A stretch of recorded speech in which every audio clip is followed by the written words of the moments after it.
안녕하십니까? 네, 반갑습니다. 한 주간 잘 지내셨죠? 네, 네. 어제 비 많이 왔네, 그죠? 네, 남쪽은 지금 오늘 비 많이 온다 그러네요. 집에 비는 안 셉니까? 네, 그래.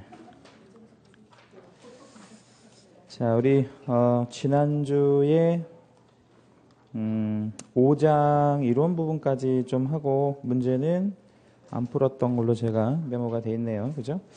그래서 오늘 우리 기본서 633페이지에 있는 OX 문제부터 한번 할게요. 기본서 633페이지에 있는 OX 문제부터 하시겠습니다. 자, 1번 법정 대리인 질문 하나 한번 드려요. 법정 대리인에는 어떤 자들이 들어가죠? 우리나라에 법정 대리인이 4사람이 있거든요. 법정 대리인에 4사람이 있는데 어떤 사람들을 우리가 법정 대리인이라고 얘기하죠? 채권자랑, 그러니까 채권자 일찍 돌아가시면 누가 있죠? 그 조부모 같은 사람은 뭐라고 하죠? 미성년 후견인. 그리고 또 성년 후견인, 한정 후견인. 그렇게 이제 4명을 이제 법정 대리인하고 얘기하잖아요. 그래서 법정 대리인과 계약을 체결하고자 할 때 본인의 위임장과 인감증명서가 첨부되었는지를 확인할 필요가 있다 없다? 없죠. 왜냐하면 이건 임의 대리인이라 이렇게 확인하는 거고 법정 대리인하고 계약을 할 때는 이런 거 전혀 확인할 필요가 없는 거죠. 그럼 법정 대리인하고 계약할 때는 이 사람이 법정 대리인이 맞는지 안 맞는지 이것만 확인하면 될 거 아니에요. 그렇죠? 2번 남편의 재산을 처분한 행위를 남편의 재산이면 누구 겁니까? 남편 거죠. 근데 남편의 재산을 처분을 했다는 게 누가 처분을 했다는 얘기일까요? 부인이 했겠죠, 그죠? 그래서 그 행위를 부부간의 일상가사에 속하는 것이라고 할 수는 없다. 일상가사 대리 범주 안에 포함시키지 않습니다. 그러니까 이제 남편 재산은 만약에 이제 부인이 처분하려면 어떻게 해서 처분을 할 수 있어요? 이제 임의 대리로, 그래서 남편이 부인한테 뭘 써주고, 위임장 써주고, 거기다 뭐 찍고, 인감 날인하고, 인감 증명서 첨부하고, 뭐 이런 식으로 해서 진행하는 게 맞겠죠. 3번 종중 대표자의 처분인 경우에도 규약 또는 총회 결의를 거치지 않은 행위는 무효이다라고 했는데 그 종중에다가 밑줄 한번 해주시고 종중이 어떤 부동산을 소유한대요. 그러면 공유, 합유, 총유 중에서 뭐에 들어갈까요? 총유에 들어가죠. 총유. 근데 총유 부동산은 누구 거죠? 그 사원들, 그러니까 이제 종중원들 건데 대표자가 처분을 했대요. 그랬다 하더라도 규약이나 총회 결의 그런 절차를 거치지 아니하면 소유자들의 의사를 확인한 게 아니잖아요. 당연히 무효가 되겠죠. 거기 총회 결의에다가는 밑줄 한번 해주시고 총회 결의는 전원 과반수 과반수라고 지난주 말씀 안 드렸나요? 과반수예요. 과반수. 말씀 안 드렸어요? 그래? 그럼 지금 거기다 적어 놓으시면 될 것 같은데. 자, 총유에서는 전원이라는 개념은 있을 수가 없는 거죠. 왜냐하면 그 종중, 문중, 뭐 혹은 종교단체 이런 것들이 이제 사원의 개념으로 이제 그 소유하게 되는데 단위로 말하면 수백 명 이렇게 될 수도 있는 거거든요. 근데 전원의 동의를 받으라는 건 불가능한 거죠. 그래서 총의 결의는 과반수의 결의로. 그래서 합유에는 전원의 결의가 맞는데 합유는 총유에서는 전원의 뭐 이런 동의 뭐 이런 거는 있을 수가 없는 겁니다. 그래서 총유에서는 과반수 결의 이렇게 이해하시면 되고요. 4번 매도 의뢰인이 미성년자인 경우 미성년자면 제한능력자죠, 그죠? 근데 얘가 뭐를 했답니까? 혼인을 하였대요. 그럼 거기 미성년자인 경우 혼인을 하였다에다가 밑줄 한번 해주시고 이거를 우리 민법에서는 뭐라고 얘기를 하죠? 성년 의제 성년이라고 얘기하죠. 그러면 의제 성년이면 성년이 된 건가요? 그러니까 아니지만 성년이 된 거죠. 그러니까 성년이란 말이에요. 얘는 성년. 성년이니까 단독 법률 행위를 할 수가 있죠. 어디까지나 민법에서만 그렇다는 얘기예요. 그러면 자기 소유의 주택 처분 시에 법정 대리인의 동의를 받을 필요가 없는 거죠. 그렇죠? 이미 성년으로 된 거니까. 4번 문제는 별표를 하나만 해주세요. 자, 5번. 공유. 공유는 이제 주로 누가 소유하는 형태를 공유라고 얘기할까요? 공유. 그러니까 뭐 조합은 합유고. 그럼 공유하면 보통 이제 상속재산 같은 거, 이제 부모님 돌아가시면 형제 자매 또는 뭐 요즘에는 우리 결혼을 할 때 집을 이제 사서 어떻게 사요? 이제 공동으로 이제 뭐 돈 내서 사서 등기도 어떻게 해요? 같이 하잖아요. 그게 바로 뭐예요? 공유 뭐 이렇게 되는 거죠. 그래서 형제 자매나 배우자 간에 소유하는 걸 공유라고 하는데 이 지분에 대한 개념이 있어요? 예, 그럼요. 예, 그래서 지분의 처분은 자유로워요? 예, 자유롭습니다. 그래서 처분의 동의가 필요 없다. 5번 문제도 별표 한번 해주시고 6번 합유. 합유는 이제 보통 조합 단위로 소유하게 되는 게 합유인데 합유는 어떤 행위를 하든 그러니까 그 지분의 처분을 하든 합유물 자체에 대한 처분을 하든 무조건 무슨 동의? 전원의 동의가 필요합니다. 무조건 전원의 동의가 필요해요. 그러면 문제 푸는 요령이에요. 합유 다음에는 무조건 뭐 전원 뭐 이런 말 나와줘야 됩니다. 6번 맞아요? 예. 7번 매매 계약에 관한 비용은 그러니까 매매를 하는 데 있어서 돈이 좀 들어갈 수 있나요? 뭐 들어갈 수 있겠죠. 뭐 그런 걸 이제 매매 비용이라고 하는데 예컨대 이제 감정 평가 비용. 보통 이제 우리가 그 법인 간 거래 같은 경우, 법인 간 거래 같은 경우에는 부동산을 이렇게 매도하고 매수할 때 감정 평가를 반드시 해봐요. 법인 간 거래에서는요. 왜냐하면 이제 장부가를 얼마를 잡을 건가 이게 좀 되게 중요하기 때문에 그리고 비싸게 사느냐 뭐 싸게 사느냐 이런 것들에 대해서 이제 법인은 되게 이제 감독관청에 감독을 받다 보니까 그런 거에 대해서 이제 꼭 감정 평가를 해본단 말이에요. 그러면 감정 평가 비용은 매도가 내는 게 맞아요? 아니면 매수가 내는 게 맞아요? 이건 좀 애매하잖아. 뭐 매수가 내기도 그렇고 매도가 내기도 그런 거죠. 측량 같은 것도 마찬가지로 토지를 가지고 우리가 거래할 때는 측량해보는 경우가 좀 많이 있거든요. 그럼 측량 비용을 누가 낼 거냐? 이것도 좀 애매하죠. 인지 때, 계약서 작성, 공증비용, 개공의 보수 이것들을 전부 매매 비용이라고 얘기를 하는데 전부 매매 비용이라고 해요. 근데 거기에 뭐는 포함되지 않는다. 취득세는 포함되지 않죠. 왜 그건 취득세는 포함되지 않아요? 취득세는 취득에 따른 비용이니까 이건 매수가 당연히 부담하는 거예요. 그러면 지금 열거한 것들, 그러니까 이제 감정평가 비용에서부터 보수까지, 이거는 우리 민법 규정은 쌍방균분하는 것이 민법 규정이에요. 자, 어떻게 한다고요? 쌍방균분. 그러니까 감정평가 비용은 어떻게 내는 게 맞아? 그러니까 반반씩 내라 이거야, 반반씩. 뭐 중개보수도 반반 내는 게 맞고, 그럼요. 중개보수도 반반 내야지. 그래서 우리가 왜 중개보수 계산할 때 보면 곱하기 뭘 하고 마지막에 곱하기 2 하잖아요. 곱하기 2 왜 해? 양쪽에 받으려고. 그러니까 이제 그 양쪽에 받는다는 게 말하자면 그 주는 사람 입장에서 보면 서로 부담하는 거니까 쌍방 수수가 맞는 거죠. 8번 매매 비용은 쌍방이 균분하여 부담하지만 여기까지가 이제 민법 규정이에요. 그런데 이게 무슨 규정이래요? 임의 규정이래. 임의 규정이라는 말의 의미는 뭐예요 또? 약정으로 배제할 수 있다 이런 얘기가 되는 거죠. 8번 문제 별표 한번 할게요. 중요하고 9번 매도인의 담보 책임 또는 위험 부담. 거기다 우리 쭉 한번 밑줄 한번 잡을게요. 담보 책임, 위험 부담. 요거는 약정을 해야만 부담하는 담보인가요? 아니면 법률의 규정에 의해서 부담하는 담보인가요? 법률의 규정에 의해서 이 법정 담보 책임에 들어가는 거죠. 하자 담보라든가 뭐 위험 부담 이런 거. 이런 거는 그러면 법정 담보 책임이니까 뭐에 명시하지 않아도요. 계약서에 명시하지 않아도 법률의 규정에 의해서 당연 물을 수 있다 이렇게 들어가는 게 맞죠. 9번 문제도 별표 한번 해주시고 10번 문제는 별표 2개 할게요. 10번 문제는 별표 2개 하고 채색을 좀 하겠습니다. 어디다 하시냐면 앞부분 도입 부분에 이런 말 나왔어요. 등기상의 소유자와 실소유자가 다를 때까지 채색.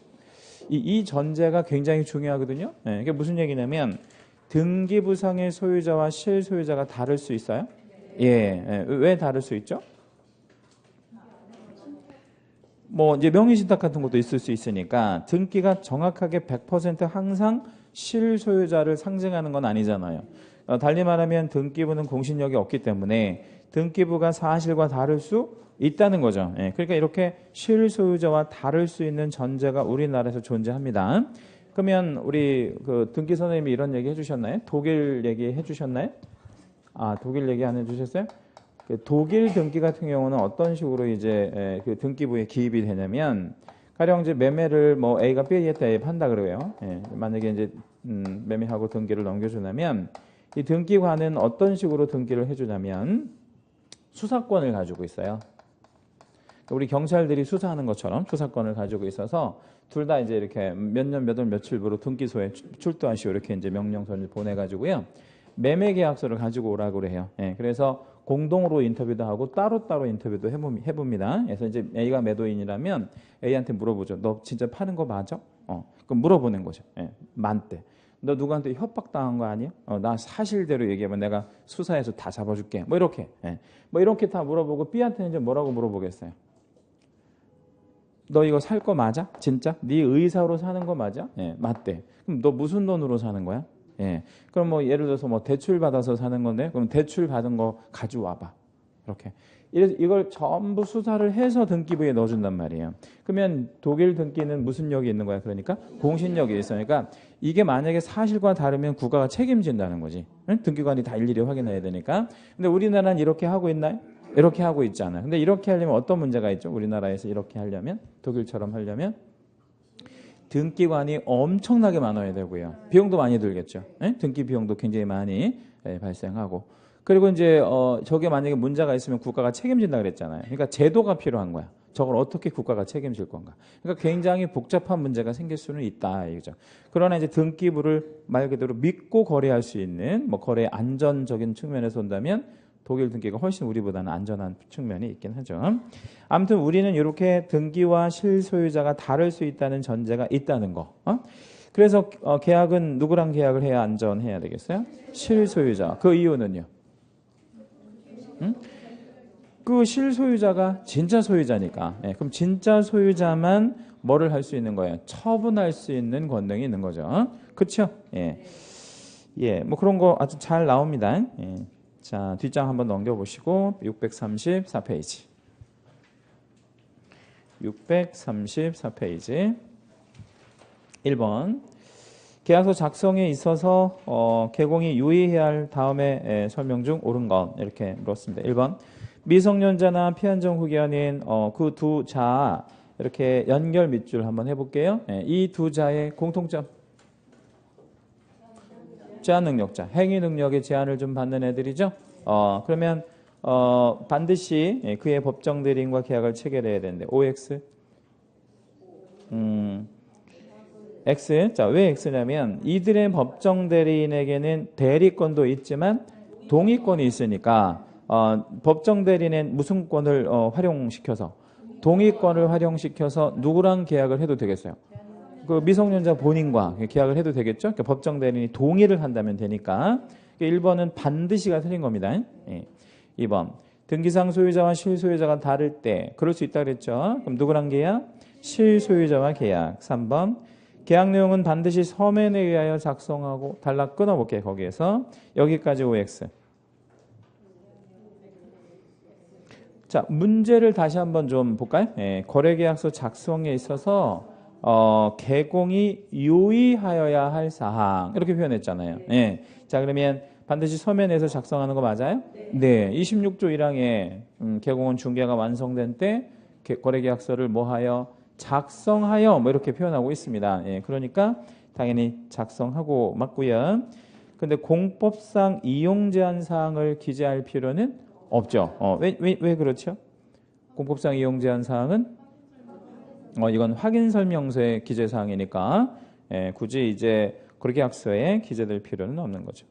4번 합유 나왔네요. 그럼 합유 다음에는 반드시 어떤 말 나와줘야 돼? 전원이라는 말 나와줘야 됩니다. 합유 다음에는. 그다음에 5번 건물의 경우 하자담보 책임에 관하여 거기 하자담보 책임은 아까 말씀드린 대로 무슨 담보? 법정 담보. 따라서 뭐에 명시하지 않아도 계약서에 명시하지 않아도 책임을 물을 수가 있죠. 그렇죠? 예, 그러면 반드시 명시할 필요는 없는 겁니다. 2번이요. 옳지 않은 거 1번. 계약서의 형식은 당사자가 임의로 정할 수 있다. 그러니까 일반적인 매매 계약서를 얘기하는 거예요. 예, 그러면 당사자가 임의로 정해도 됩니까? 네, 그럼요. 왜냐하면 거래계약서는 표준된 서식이 없기 때문에 임의로 정해서 사용하면 됩니다. 2번 실제 면적이 부족한 경우 감액 청구권을 행사할 수 있게 하기 위해서는 그러니까 예를 들자면 뭐 500제곱미터짜리 토지를 하나 살 건데 제곱미터당 단가를 기재해 놓으면 제곱미터당 단가를 기재해 놓으면 어떤 이득이 있냐면 측량을 해보니까 500제곱미터가 안 될 수도 있잖아요. 예, 그럼 만약에 1제곱미터가 빠지는 거야. 그러면 얼마를 뭐 이렇게 좀 빼달라고 할 때 제곱미터당 단가를 적어 놓으면 뭐 가령 제곱미터당 1,000만 원이면 1,000만 원만 빼줘. 1제곱미터 부족하니까 라고 얘기하기 좋잖아요. 그런 얘기예요. 그럼 그렇게 할 필요가 있어 없어? 있죠. 우리나라는 측량을 하면 면적의 증감이 될 수 있나요? 네. 왜 그렇죠? 왜 측량을 하면 면적이 증감되지? 그렇다며 여러분이. 그렇다고 했잖아. 네라고 하셨으니까. 왜 면적이 증감이 될 수 있지? 측량을 다시 하면? 뭐 때문에? 측량 기술이 발달해서. 지금 우리가 그 지적 공부를 가지고 있는 거가 몇 년도에 대부분 다 등록된 거예요. 우리나라 토지가 대부분. 70년대 아니고요. 1910년도, 1920년대 다 들어갔어요. 예, 그러니까 어때? 일제강점기 때. 예, 그러니까 옛날에 일제강점기 때는 뭐 측량을 어떻게 했겠어요? 응? 대충 했지, 대충. 그리고 그게 어떤 무슨 목적으로 측량을 했겠어요? 응?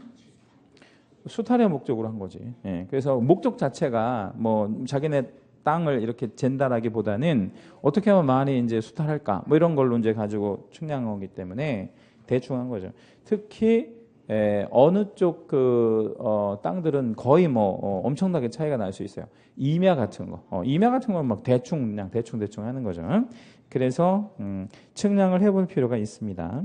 다만 이제 요즘에 만들어지는 신도시 있잖아요. 그러니까 이제 우리 그 대축척, 소축척 이렇게 얘기할 때 무슨 축척을 쓰는데 대축척을 쓰는 동네 신도시 이런 데는 오차가 생기지 않죠. 정확하게 기계로 측량을 해버리니까. 3번 매매 계약에 관한 비용. 아까 이거 누가 분담하는 게 원칙이라고 그랬죠? 쌍방이 균분 똑같이 내는 게 원칙입니다. 다만 이게 임의 규정이라서 합의 배제도 가능할 수 있고 어느 한쪽으로 이렇게 몰아서 부담시키는 것도 가능하고 4번은 별표 하나만 좀 해볼게요. 문항에다가 농지 매매할 때 농지증의 발급. 농지 매매에 있어서 농지증 발급이 중요합니까? 네. 왜 중요하냐면 그게 발급이 안 되면 등기가 안 되고 등기가 안 되면 소유권을 취득을 못하니까 농지증의 발급은 굉장히 뭐예요?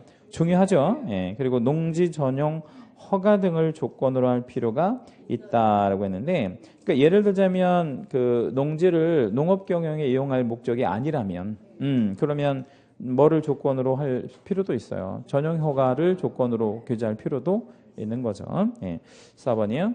맞고 5번 건물의 경우 하자담보 책임의 계약서에 명시하지 않으면 책임을 물을 수 없는 게 아니고 물을 수 있다 이렇게 말씀드렸고 오른쪽에 3번 문제 매매 계약에 관한 비용 매매 비용이라고 줄여서 얘기하죠. 그거에 대한 틀린 거 찾으랍니다. 1번 매매에 관한 비용이란 계약을 체결함에 있어서 일반적으로 필요로 하는 비용으로 감정평가 비용, 중개보수나 뭐 측량 비용 뭐 이런 게 다 들어간다 그랬죠. 2번 계약서에 첨부되는 인지대, 계약서 작성 비용 등도 이에 해당한다. 이에 해당합니다. 예. 그 인지대를 실무에서는 누가 되게 이렇게 사는 걸로 알고 있을까요? 매수가. 근데 인지세법 1조에 뭐라고 표현하고 있냐면 인지세는 쌍방이 공동으로 부담한다 이렇게 정하고 있어요. 그래서 1억에서 10억 사이의 구간에 들어가면 매매가가 1억에서 10억 원 구간에 들어가면 15만 원 상당의 인지를 부착해야 돼. 이제 이 15만 원 상당의 인지를 어디다 부착해야 돼? 이게 만약에 계약서면 어디다 부착해야 돼? 여기다가 이렇게 붙이는 거, 뒷장에다 이렇게 10,000원짜리 인지 사가지고 착착 이렇게 붙이는 거예요. 그럼 이게 어떻게 누가 붙여 이거? 75,000원씩 내서 붙여야 된단 말이야. 왜냐하면 이거를 매도랑 매수가 공동으로 부담하도록 이렇게 법으로 정해져 있으니까. 근데 실무에서는 이거를 누가 다 낸다고? 그냥 매수가 다 내는 거예요. 근데 그거를 개공이 알려줘야 돼. 원래 75,000원씩 부담해서 하는 게 맞습니다. 이렇게 해주는 게 맞죠. 그럼 누가 되게 고마워하겠어요? 매수가 고마워하겠지. 75,000원어치만큼 고마워하겠죠. 그렇죠? 예. 아니면 75,000원 벌어준 거니까. 예. 그렇게 하시면 되고요. 근데 지금은 이게 인지를 10,000원짜리를 사서 이렇게 부착해서 옛날에. 예. 근데 몇 년 전에 무슨 일이 있었었냐면 이게 이제 어디에 첨부가 되냐면 매매계약서 원본에 이렇게 첨부가 돼서 등기 신청할 때 이제 첨부가 되거든. 그럼 이게 이제 어디로 들어가겠어요? 등기소 서고에 들어갈 거 아니야. 예. 그러니까 이제 옛날 얘기입니다. 지금 그렇게 하지 않은데 이거를 또 떼. 예. 떼가지고 10,000원짜리 인지를 팔아. 이렇게 얼마에? 막 3,000원 막 이렇게 파는 거야. 예, 그거를. 예. 그러니까 이게 3,000원 벌으려고 이게 뭐 밤새 거기 서구에 들어가서 막 이게 다 뗀다고. 그래서 그거를 이제 못하게 하려고 지금은 전자인지라고 그래가지고요. 그냥 15만 원 뭐 이렇게 상당의 이제 한 장으로 프린트할 수 있도록 이렇게 돼 있어요. 예, 그래서 지금은 10,000원짜리 인지는 거래하지 않고 그렇게 전자인지 형태로 하고 있습니다. 아무튼 돈은 75,000원씩 부담하는 게 맞고. 3. 계약서를 공증할 경우에 공증도 매매할 때 필요한 비용이라고 볼 수 있죠. 그러니까 그 계약서가 공증이 필요하다면, 왜냐하면 계약서라는 걸 공동으로 작성하니까 매매 비용에 들어가고요. 4번 등기 비용 역시 계약에 관한 비용에 포함된다라고 했는데 등기 비용은 취득 비용이라고 봐야 돼. 등기 비용 해수권은 매수 쪽이 부담하는 게 맞고요.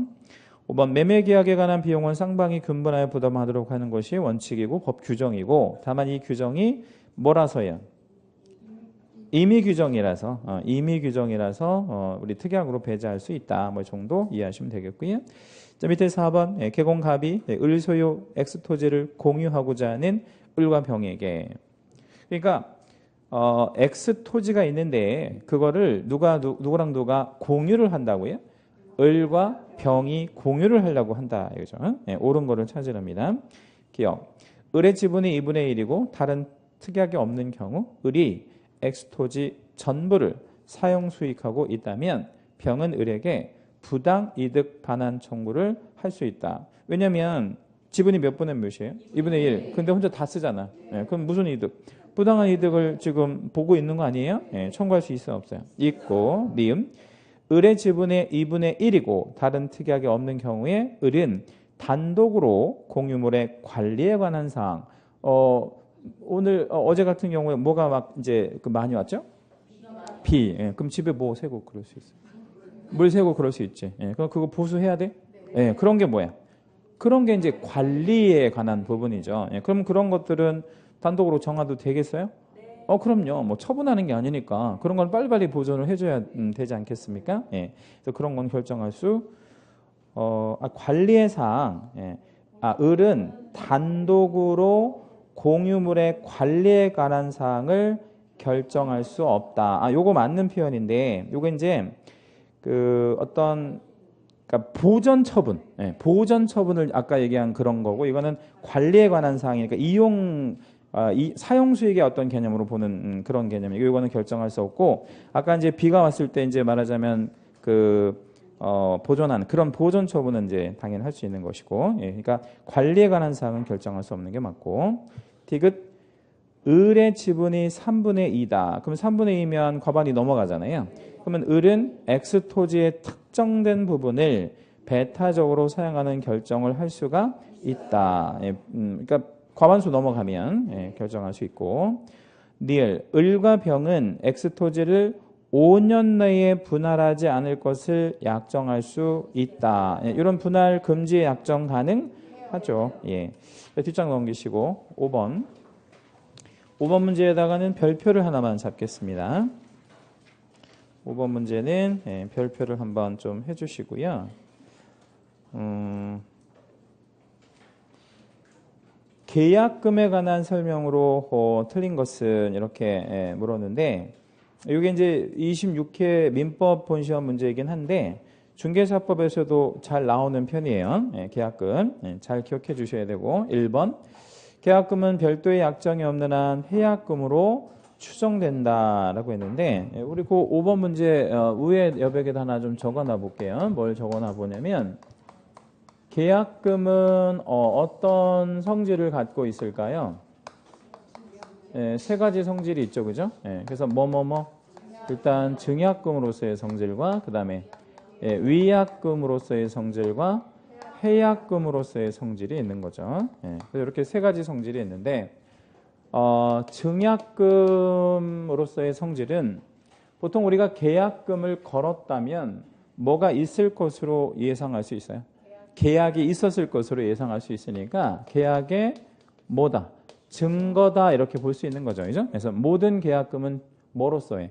증약금으로서의 기능을 다 가지고 있습니다. 모든 계약금은 다 증약금으로서의 기능을 갖고 있다. 이렇게 한번 이해해 주시고요. 자, 위약금의 개념은 이제 약정을 뭐 했을 때? 위약했을 때 부담하는 이제 금원이 되는 건데 우리가 알고 있는 것 중에 이런 거 있잖아요. 전속 중개 계약에서 위약금 발생하죠. 두 가지 경우에 언제 전속에서 위약금 생기죠? 다른 계공에 의뢰해서 거래했을 때와 또 하나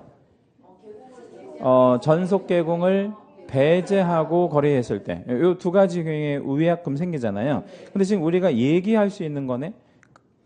지금 어떤 경우 이렇게 얘기하잖아요. 그 얘기한다라는 건 정해져 있다는 거죠.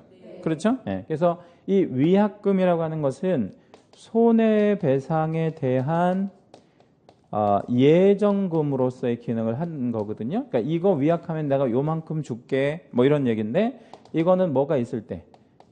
정해져 있을 때. 그러니까 뭐가 있을 때? 특약이 있을 때 위약금의 기능을 하는 거죠. 자, 그러면 해약금은 일방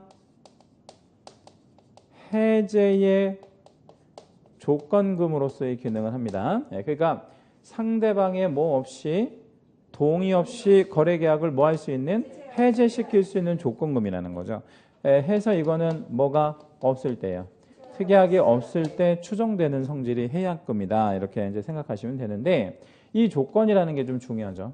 이 조건은 두 가지로 좀 나눠서 생각해 보면 뭐한 사람과 뭐한 사람이 있어요.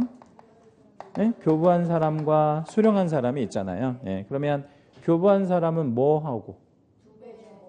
교부한 사람 포기하고 수령한 사람은 백을 상환하고 거래계약을 뭐 할 수 있죠? 해제할 수 있는 거죠. 상대방의 동의 없이. 그렇게 이해하시면 되겠어요. 그래서 우리 간단한 사례 하나 드릴까요? 갑이 을에게 매매했고요. 여기 이제 매도고 매수라 이렇게 생각해 봅니다. 그럼 을이 계약금을 뭐 하는 쪽이죠? 교부하는 쪽이고 매수니까 얘가 계약금을 수령하는 쪽입니다. 자, 만약에 을이 계약을 깨고 싶으면 어떻게 깨면 되겠어요?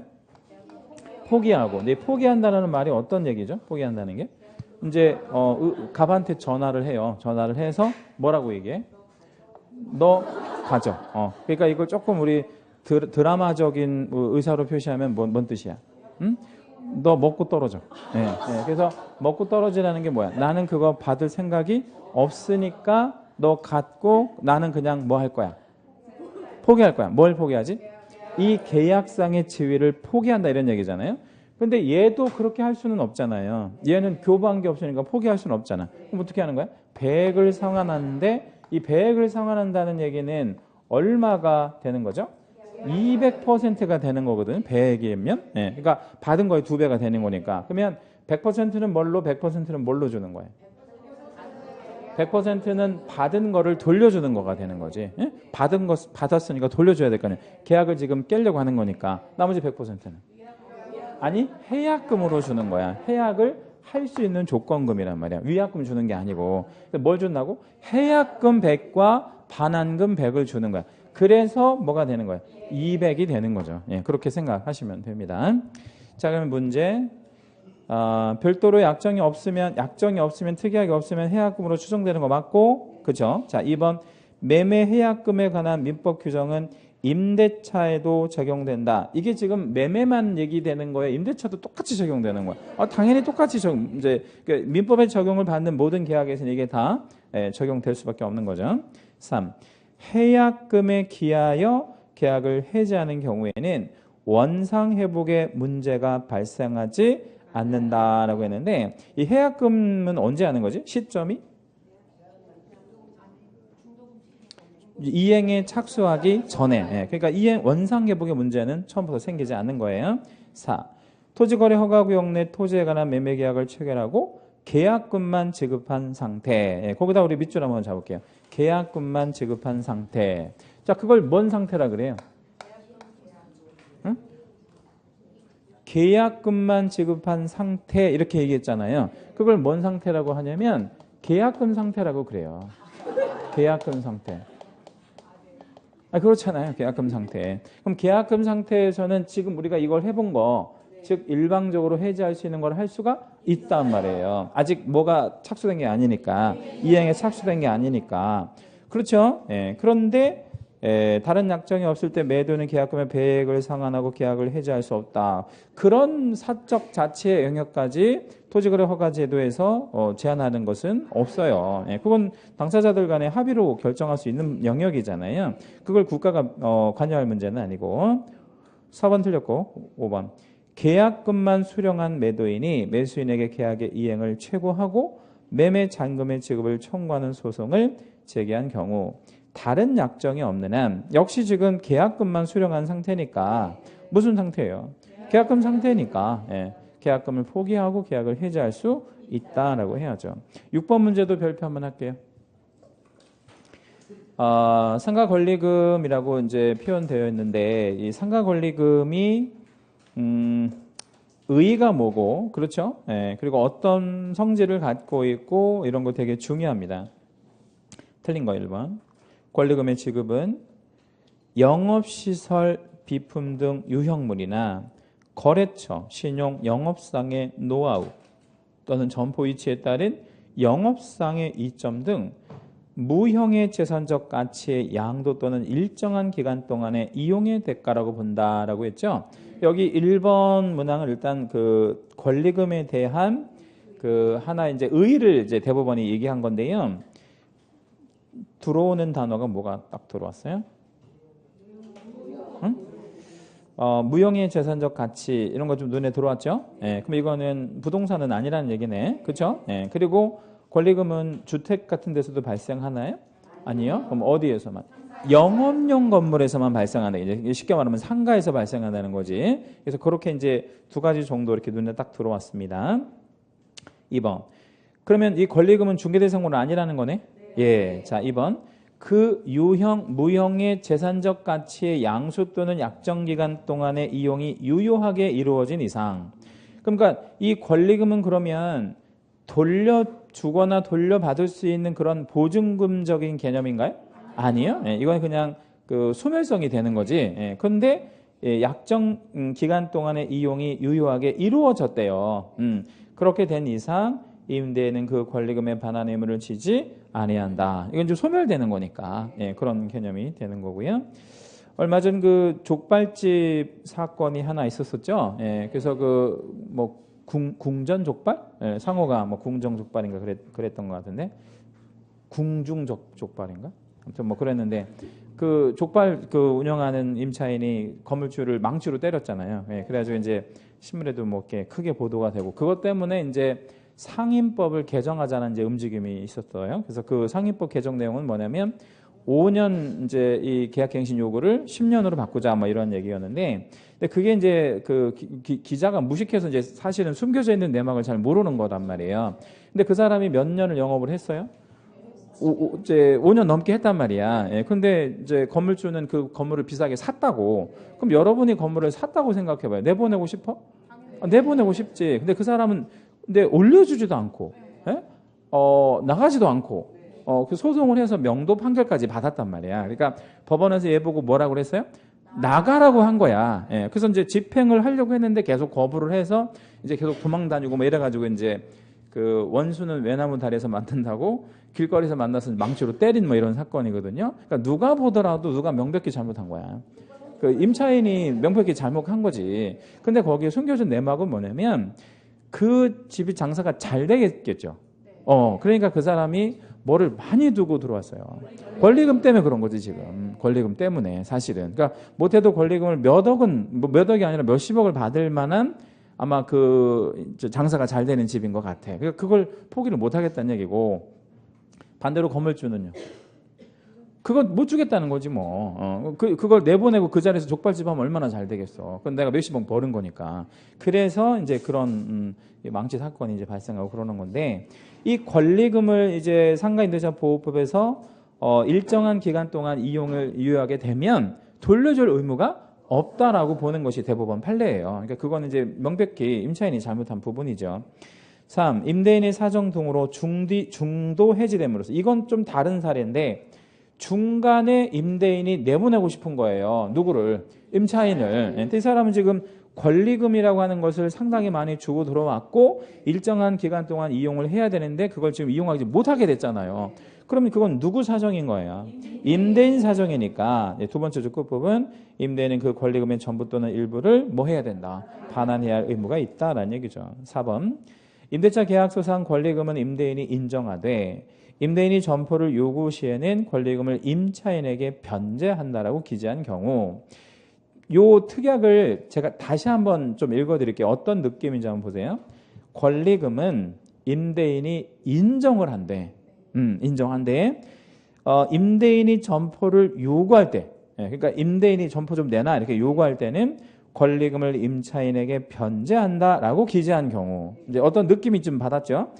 그게 이제 임대차 기간 만료시라고 했어요. 그럼 아까 위에서도 보셨듯이 이미 일정한 기간 동안의 이용은 다 끝났단 말이야. 만료가 됐으니까 임대인이 당연히 임차인에게 권리금을 지급하겠다고 약정한 것이라고 볼 수 있다 없다? 없다. 그러니까 이거는 그냥 인정을 한다 그랬지 만료가 됐을 때도 내가 돌려줄게 보증금 마냥 이런 의미로 약정한 것은 아니다는 얘기죠. 5번 임대인과 임차인 사이에 건물 명도 시 권리금을 반환하기로 하는 약정이 있는 경우 거기 약정에다가 밑줄 한 번만 잡아주시고요. 밑으로 빼볼게요. 그 약정은 채권 채무가 발생됐다고 볼 수 있어요? 그 약정을 통해서 제가 다시 읽어드릴게요. 아니면 안 되거든요. 이게 자 임대인과 임차인 사이에 건물 명도 시 권리금을 반환하기로 하는 약정을 했대. 자 그러면 채권 채무가 발생했어? 했잖아요 지금. 어떤 채권 채무가 발생했어요? 권리금 반환 청구권, 반환 채무가 발생이 됐잖아요. 그런데 이 채권 채무가 발생이 됐는데 이 채권 채무가 결련성이 있는지 보세요.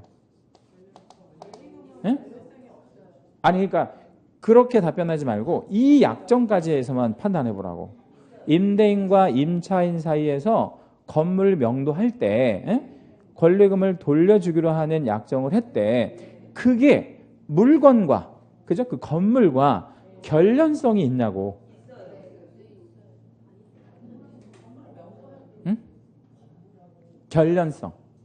그럼 결련성은 뭔가요? 그러면 예를 들어서 이런 결련성은 어때? 내가 이제 이렇게 지나가는데 외벽 타일이 떨어져가지고 타일이 떨어져서 내 이마에 맞은 거야. 그래서 막 머리 터져가지고 피가 철철 나. 그럼 어떻게 해야 되겠어요? 아니 건물주한테 가는 게 아니고 병원을 먼저 가야지. 피가 철철 나니까. 그래서 이제 꼬매고 막 이제 치료를 했단 말이야. 그래서 무슨 상당에?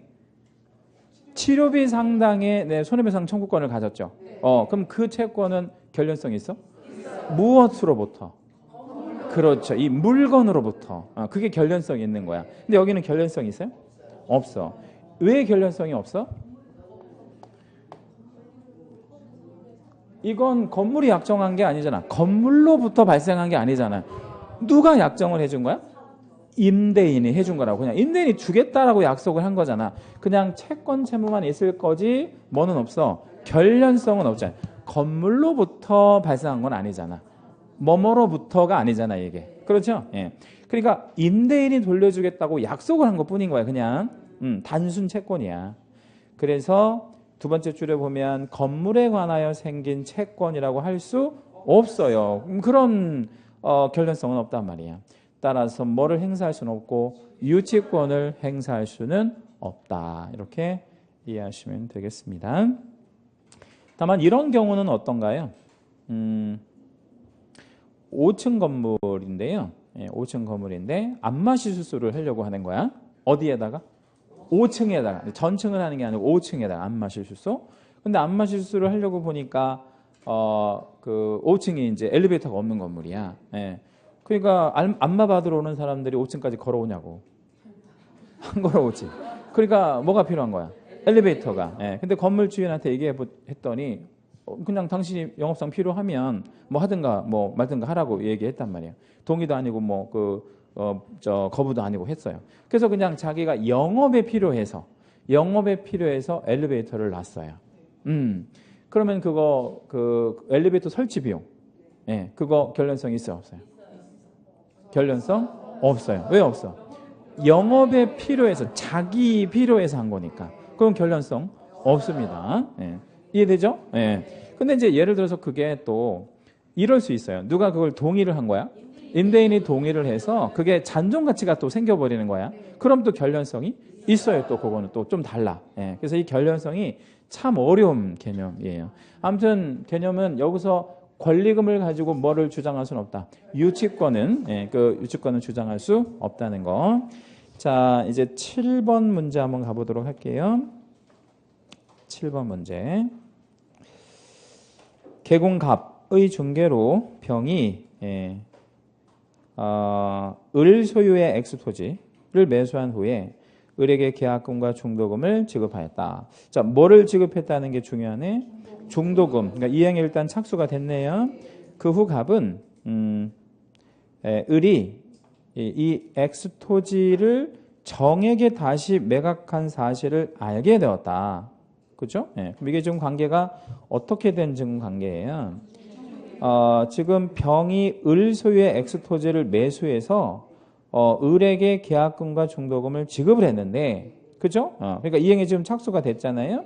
근데 그 후 갑이 을이 엑스토지를 정에게, 그러니까 또 다시 매매한 거네. 그러면 소위 이제 무슨 매매가 된 거죠? 이중 매매. 근데 그 이중 매매가 가능한가요? 언제? 계약금 상태에서. 계약금 상태에서는 적법합니다. 할 수 있죠. 왜 적법하죠? 계약금 상태에서는? 계약금 상태에서는 계약을 어떻게 할 수 있어? 일방적으로 해지할 수 있잖아. 상대방의 동의를 구할 필요가 없으니까. 내가 깨고 다른 사람한테 팔겠다라는 거니까 아무 상관없지. 근데 이게 무슨 상태에서는 중도금 이후에는 이게 범죄가 돼요. 무슨 죄가 될까요? 그렇습니다. 배임죄가 돼요. 제가 한번 말씀드린 적 있나요? 근데 어떻게 맞추시네 이건? 배웠어요? 그래. 훌륭한 민법쌤이네. 그러면 명의신탁에서는 횡령죄, 이중매매에서는 배임죄. 요 두 개는 좀 알고 계셔야 돼. 배임죄. 그럼 지금 배임죄가 성립될 상황이네요. 맞아요? 자, 이제 이래서 이제 옳은 것을 골라라 이런 문제가 됩니다. 기억. 정이 을과 병 사이에 매매 계약이 있음을 미리 알았다는 사실만으로도 을과 정 사이의 매매 계약은 무효가 된다라고 되어 있는데 그냥 단순 악이잖아요. 이런 경우에는 매매 계약이 무효가 되는 것은 아니고요. 어떤 경우에만 적극가담, 그러니까 너 이거 나한테 줘, 뭐 이런 식의 어떤 좀 그 반사회적 그런 행위를 했을 때 이제 무효가 되는 거죠. 니은 특별한 사정이 없는 한 을은 병으로부터 받은 계약금의 배액을 중도금과 반환하고 말도 안 되는 소리를 지금 써놓은 거죠. 예, 이게 좀 처벌을 받아야 되는 상황이고 다만 무슨 상태에서는 가능해? 계약금 상태에서는 지금 가능할 수 있는 거죠. 예, 디귿. 특별한 사정이 없는 한 병과 정 중에서 소유권 이전 등기를 먼저 하는 자가 이중매매의 사법상 효력은 먼저 하는 자가 뭐를 취득해? 소유권을 취득합니다. 물론 이제 이중매매한 매도인은 아까 말씀드린 뭘로? 매임죄로 당연히 처벌을 받을 수 있지만 소유자는 당연히 소유권 자체는 먼저 등기한 놈이 취득하게 될 수밖에 없는 거죠. 자, 뭐 정도 보고 잠시 쉬었다가 다음 시간에 6장 넘어가겠습니다.